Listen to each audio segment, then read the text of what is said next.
What is up, race fans? It is race week once again, and not just any race. No, we are headed to the iconic Val Di Sole. Chaos, carnage, and some of the gnarliest racing of the year is guaranteed. So if you haven't already, now's the time to head over to the site and lock in your fantasy teams.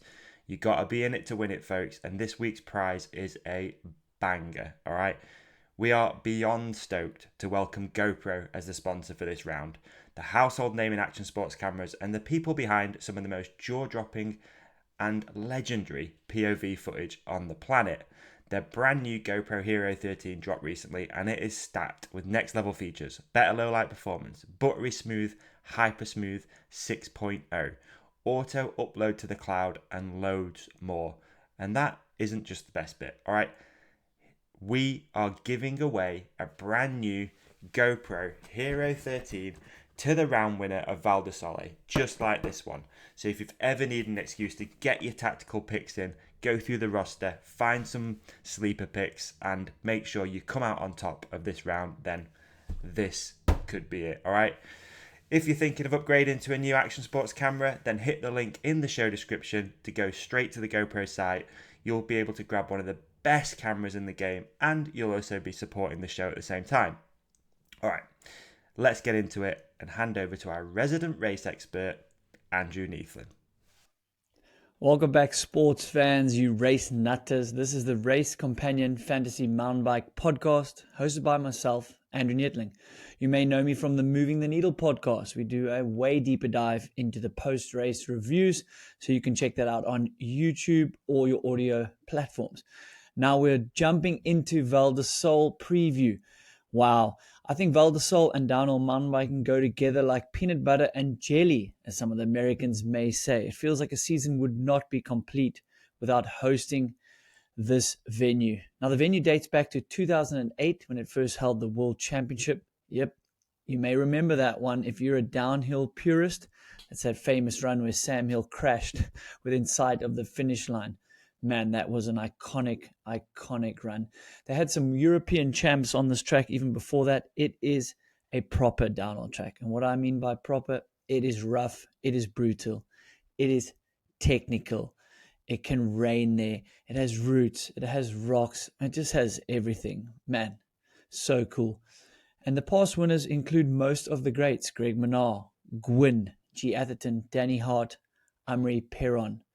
But it lacks the name of Loic Bruni. Super interesting that Loic Bruni has not been able to tame the black snake. In the women's field, Tane, Miriam, and Valley. Those are the names that are still currently in the women's field that have won there. So what you're seeing there is it is really not a fluke person that can go and win here. I don't think we're going to see a surprise winner. Last year, Tani Seagrove edged out Marine Cabarrou. Monica Harsnett was in third, Miriam Nicole in fourth, and Valley Hall in fifth.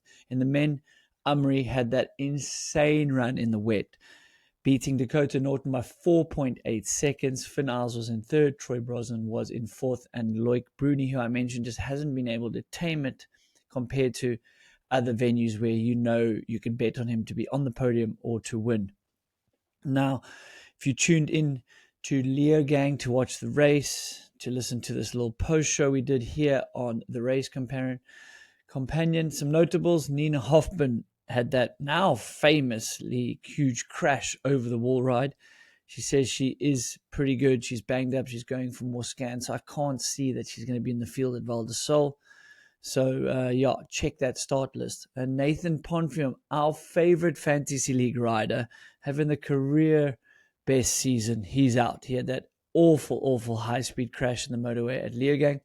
Miriam Nicole, you would think would be a question mark, but on her Instagram, it sounds like she's getting ready for Val Di Sole. So she missed Leogang, getting sick on the way there, having some crashes. So she didn't race Leogang, but she's one of the few ladies that is in the field that has won at Val Di Sole. I think she'll be hungry.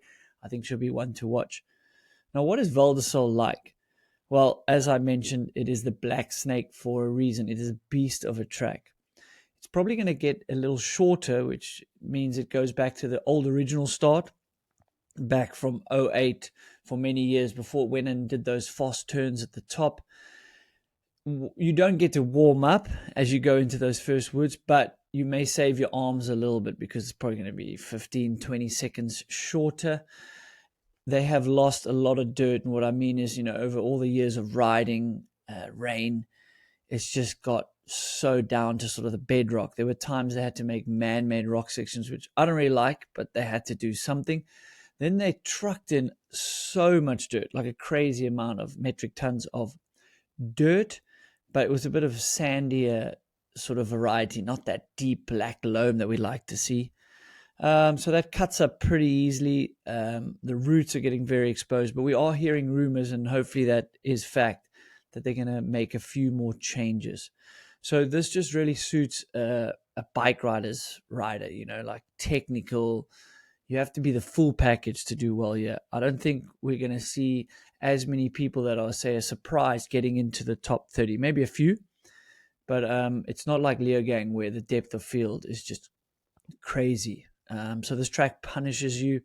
You need to be on your game. So riders like Finn Isles, has he had time to bounce back from not doing enough preseason testing?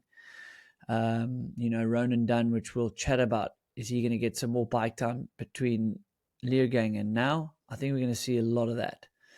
Okay, let's jump into the podium picks. What are we thinking here? Well, considering Amri had a lackluster Leogang, kind of like Bruni at Ludenville, I think he's going to bounce back. He's going to be hungry. He's going to be pissed off. And he did win here last year. So I think look for Amri to be super strong. But Jackson, you can't count down. The momentum's on Jackson's side. He has all the skill, all the confidence to actually light up a run here and maybe put some time into the field. So are we going to see one of the biggest time gaps of the year? Yeah, we could. We really, really could. So the light riding style is going to help him. It's easier for him to break in the steeps. Hopefully he can hang on. And then it might seem like not really a wild card, but I'm going to put up Ronan Dunn. He's gaining momentum. He's going to have a way more bike time coming in. I know him and some mates were in Schladming. He loves to do a lot of runs, so he'll be fit, he'll be strong. So if he can throw down one of those famous Ronan Dunn rides and stay on, look for him to potentially be on the podium. Then Loris Vergier, one of the most talented riders on a bike. He's definitely qualified well here in the past. He has won here in the past as well. I'm going to look for him to bounce back. So that's sort of 4 riders for your top 3. I like to almost speak about 5 riders to be quite fair. Then in the women, it's tough to go further than Vali, Tane, and Miriam. They have been the only women, as I mentioned, in the field to win here. But I'm going to throw Anna Newkirk in there. She's gaining momentum. She's gaining belief. She's coming off a second. She obviously does well at Leogang. But look for her to sneak in there as well. So can Miriam be fit and healthy? She'll be strong. Tani had probably a week she wants to sort of forget at Leogang, coming off a tough crash in Ludenville. I think this time off is going to be really good for her. And then Valley Hall, I think she's building the momentum. And can this be the race as she bounces back? She hasn't won a World Cup in over a year. It's pretty unheard of. Then sleeper picks. Who are we going to highlight that's maybe less obvious? So you guys are going to look at the people that are cost effective in the fantasy. But I'm thinking Laurie Greenland. These are big names for sleeper picks, but he's won year in the past, and he was back to his old self in Leogang. It was incredible to see, just bouncing down that track. Really cool. But he is a man that can one race almost win the thing, and then next race, you're like, what's going on? He's had health issues in the past, but seems to be past him. It's all about attitude and the mental game for him. Then Danny Hart, also a former winner here in 2016. He won the World Champs. Is this place where he gets his season back on track? So let's hope for that. And then I want to hear from you guys in the comments, like, who are your sleeper picks? Who am I forgetting? These are some names that we know. Is there someone I'm not thinking about? Who may it be? Does Lockie Stevens, can he get on the podium on a track that's pretty brutal, And then in the women's, Monica Harsnick placed 3rd year last year. She's on the gearbox bike. Will this suit her style? Will this bike suit the track? I think that'll be a cool sleeper pick. Okay, let's move on to your Fantasy League updates. So still in first, obviously after Leogang, Corey Norris-Jones with 3,310 points. And then Wadi 1990 with 3,180 points. Then in third is Baggy Benisi in 4th, and then Doofy Dave in 5th. Guys, there is still chance to pick your team. You need to go and adjust your team. Who's on form? Oh, and someone I did forget before we get to that. So it's at racecompanion.com. You got to set your team. It's not a sleeper pick, but Benoit Coulange has been on pace, but he's just had little issues in his race run. So I actually want to put him up there, potentially for a podium, but at least a top 10. So there's still time. And you play for prizes in the Global League and even create a league of your own at theracecompanion.com. There's prizes after each round as well. If you enjoyed this, after every race on my channel, Moving the Needle podcast, I do a way more in-depth, longer version, and I normally grab a guest of a deep dive review, and I also interview some of the greats in mountain biking and the industry over at Moving the Needle podcast on YouTube and on your favorite audio platform. So guys, thanks for tuning in. This was your Race Companion Mountain Bike podcast, and we'll see you for the post show after Val Di Sole. That is it for this week's Race Companion. Big thanks for hanging out with us, and don't forget we're headed into Val Di Sole this weekend. It's always a wild one. So don't forget to head over to racecompanion.com where you can set your team and be in with a chance of winning a GoPro Hero 13. Of course, massive shout out to GoPro for supporting this episode. The brand new GoPro Hero 13 is out now. It's better in low light. It's smoother than ever with Hyper Smooth 6.0. It's cloud connected and ready for whatever you throw at it. We're giving away this GoPro Hero 13 to the winner of the Val Di Sole round. So if there's ever a time to lock in those picks, it is right now.